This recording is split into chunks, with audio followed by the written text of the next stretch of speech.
Ashama arkafune kabajamtoota fi daawwattoota leensaa mul'unaa faamilii jirtu nagaa keessanii nis nagaa keenya galata waaqayyoo jirra galata isaa hin banne kunoo dhufnee jirra.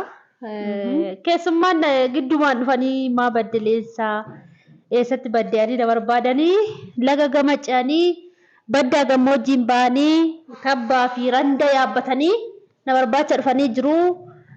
Channel kana dursa garuu aaraa hortaata subscribe gochuun gara maatii keenyatti akka makamtan jaalalaa isin gaafanna. Like godhaa, share godhaa, comment godhaa keessumatti subscribe godhaati. Gara maatii keenyaatti makamaati hojii keenya eegallee jirra jechuudha. Itti dachaanee jirra mooti. Xiqqoommoo hafuura fudhannee turre amma garuu itti deebineerra. Har'a garuu obsee Amboo miidiyaa kan jedhamtu. Keessumaan kun ofiisaa keenya ta'uu barsiise maal ta'a? Mee obbarsiisaa meela kun hoodha. Rakkoo qabu waan kan dabarsaa. Ashama harka fuunee kabajamtootaa fi jaalatamtoota hordoftoota leensaa mul'unaa faamilii akkam jirtu fayyaa keessanii nuyi nagaa keenya galata waaqayyo warreen maatii leensaa mul'unaa faamilii hin taane like share subscribe gochuudhaan bukkee dhaabbadhaa jajjabeessaa innaa anis immoo akkasumaan warreen nan beenne maqaan chaanaala kiyyaa obsee Amboon jedhama. Yoo leensaa faana tokko taanee wal jajjabeessinee hojjechuudhaaf wal bira dhufnee jirra. Yoo waliin immoo akka taanee hojjennuu fi akka waliin guddannu barbaadan immoo kan nu barbaachisu laayikii keessan, koomentii keessanii fi sheerii keessanidha. Koomentii, laayik, sheer gochuudhaan nu jajjabeessaa.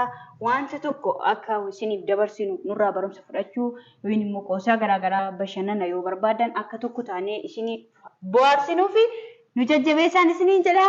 Itti fufi. Egaa daawwattoota kiyyaa obsee Amboo miti chaanaal obsee Amboo laayikii godhaa fi subscribe godhaa nu guddisaa. Nuti kan keessan ijoollee keessanii bakka subscribe godhaatti nu guddisaa.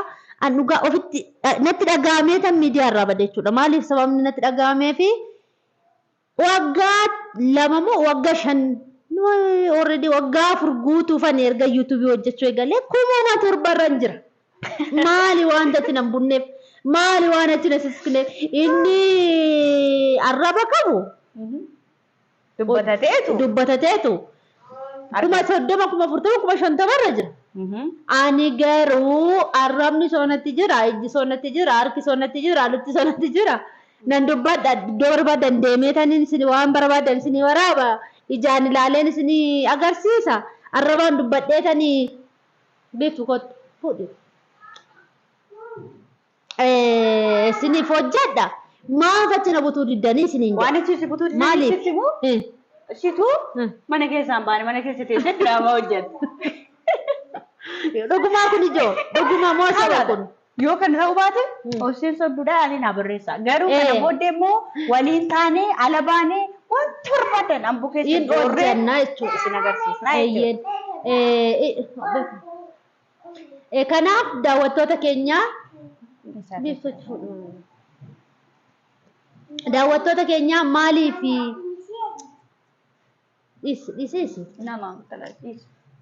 daawwattoota keenya kana subscribe godhaatiin guddisaa isin guddanna waan gaarii isin itti haamilee nu ta'a dhugaa haamilee nu ta'aati yeroo sana hojjannee waan barbaadan isin agarsiifna. Ani kan hin badeef natti dhaga'ameetu maan isin jedha akkuma torbarraa maachina butuu amma kuma 8 illee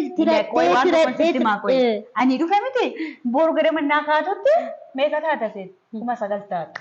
Baadhi. Intaan barbaadaa jechuudha. Kan inni immoo jedheef immoo isinitti amanamummaa waan hin qabuuf isin yaada kiyya yoo inni immoo leensaa ashii bira adde akkamittiin kan leensaa dabaluu dhiise jettanii yaaddanii akka hojjettaniif isinitti amananii jechuudha. Kuma 9 guuttee buluu qabdi. Boruu guuttaan jedhuuti. Sirriidha. Bakka kuma 9 guutuu baannaan na eeggadhaa nuti ni beeka. Dullaa qabbeen dhufan.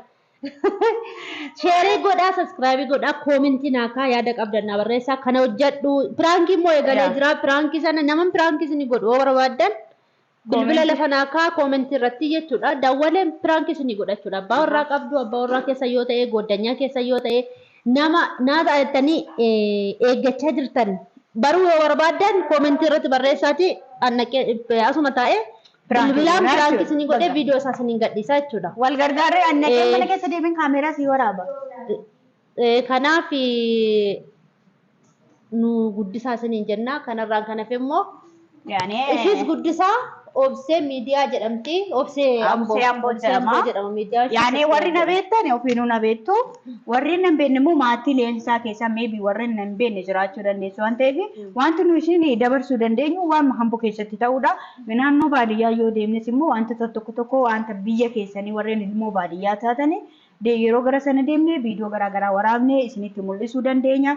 Kanaaf immoo yoo akkasiniif kana goon bakkee hunda deemuu dandeenya garuu tosin aamilee namaaf taatanii to laayikii gootanii sabiskiraayibii gootanii yaani iddoo barbaadanitti yoo nu argitan deemuu dandeenya garuu bakkee barbaadan yoo deemnes bashannansiifne isin immoo nu bohaarsuu yoo immoo nu gammachiisuu hin dandeenye maayiluu laayik gochaa hin jirtan sheer gochaa hin jirtanii isiniin jedha kanarraan kana fimee yaatutti meetti buute. Isa kana inni kaan immoo jechuudha.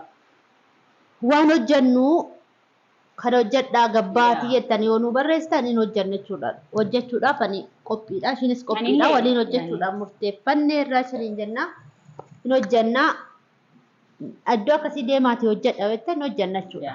Maatii keessan biratti immoo yoo nu erguu barbaadan tokkoffaa wanti isiniin jechuu barbaadu aan fakkeenyaaf maatii baadiyyaa taatanii mi'a katamaa keessa jiru maatii keessaniif qaqqabsiisuu warri barbaadanii kan akka yaani miini jira jechuudha miin katamaa keessatti xiqqooshii gara baadiyyaatti dhiyeeffamne yoo jiraate wantoota akkasii bitaa maatii keenya bira nuuf geessaa yoo jettani aan fakkeenyaaf illee ishiin haadha mucaatee amma tokko yoo mijachuu fi dhiise ishiin yaani waliin taane ani qophaa kiyya yoo hin leexoo kiyya waan ta'eef bakka barbaadanitti yoo na ergattan isiniif deemuu danda'a maatii keessan itoo isaan hin beekin isiniif gammachiisuu dandeenya isin waan gochuu qabdan maalidha laayikii fi sabiskiraayibii fi sheerii gootanii fe'ii maatii keessanii isiniif guutuu dandeenya garuu immoo kun gubbootoon ta'ii wal gargaarsaa jechuudha halka kennaniif miti yaani dabaree jechuudha akkasiin isiniin jedhaa.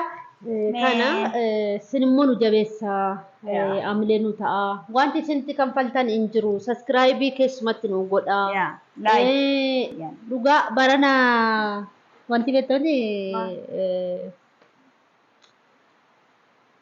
fayyoo jaalala akkin ishiitti beekuu fi akkin dawwalee ishee haasofsiisee ishiin yaada naaf laatte adda jechuudha.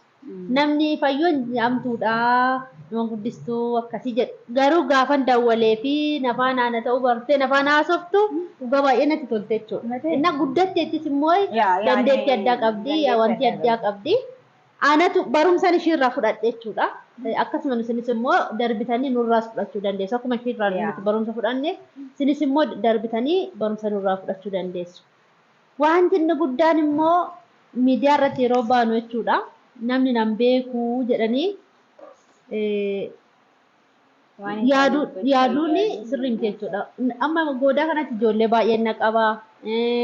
Goodaa gaaraatti ijoollee baay'een na qaba. Sabboontuu leensaa miti jedhanii ijoollee baay'een na qaba jechuudha. Miidiyaa irratti yoo baanu waan gaariin hojjedha jechuu bichaas miti. Yaraas immoo otoo hin beekin hojjechuun waanuma jiru jechuudha. Namni qulqulluun namni dogoggora jechuudha. Gaariis hojjechaa yaraas hojjechaa waan nuti yaraa yoo goones immoo nu gorfachaa akkasitti yaada kanaan itti fufnaan isiniin jedhaa roobseen na bira dhufuu ishiitiif baay'ee gammadeera. Gammachuu guddaan natti dhaga'ame miidiyaa irratti ishii beekaayyuu yeroo ishii viidiyoo hojjettu jechuudha. Akkuma ishii argattini akkuma miidiyaa irraa ishii argattin har'a ishii argechuudha. Sanuma ishiin bakka akkuma achirraa argitan homaa jijjiiramti hin jiru jechuudha. Amalli ishiis dheedhuma. Qacoo wayiitis inni hooti. Maaliif furdannaa kanatti dabalatee? Anis akka miidiyaa irraa mul'attu miti leensaa. Naan jettee mee maali sitti fakkaadhee akkas naan jettee jirti? Yaani dhiqooshii kana qabda beektaa? Furdina hoo? Eegaa. Dhugaa? Eenqaabu sitti fakkaate? Lakki. Waan furdadhe fakkaata malee furdoo miti yaani garuu dhiyoon dabale jechuudha. Dhiyoon dabale. Kanaaf qallabamaa jiru. Hamma irraatti na qallabaa jiru kanaafi furdinni koon isiniin jedha. Bareeda. Gaamaa miti. Daati furdadha, dayti furdadha. Bakka eebba. Kana buna dhuguutti jirra kottaati buna dhugaa. Ganaa wajjin hojjechuuf ishii wajjin. Inni eegalee amma ganaa eegaluutti jirra malee. Yaareen መጀመራችን በአማርኛ የምትሰሙን ከሆነ ሞ አማርኛ ለስሩት ነው ጀቱ ባገር ሙላክ ኦሮሚን ፈቶ ጀታ ስሩ ደብረት miidiyaa koo irratti amaariif nu hojjetu. Maal jechuun? Hin ta'u. Wallaluu keenya immoo Hin ta'u noo. Afaan meeqa hin ta'u fa. Indi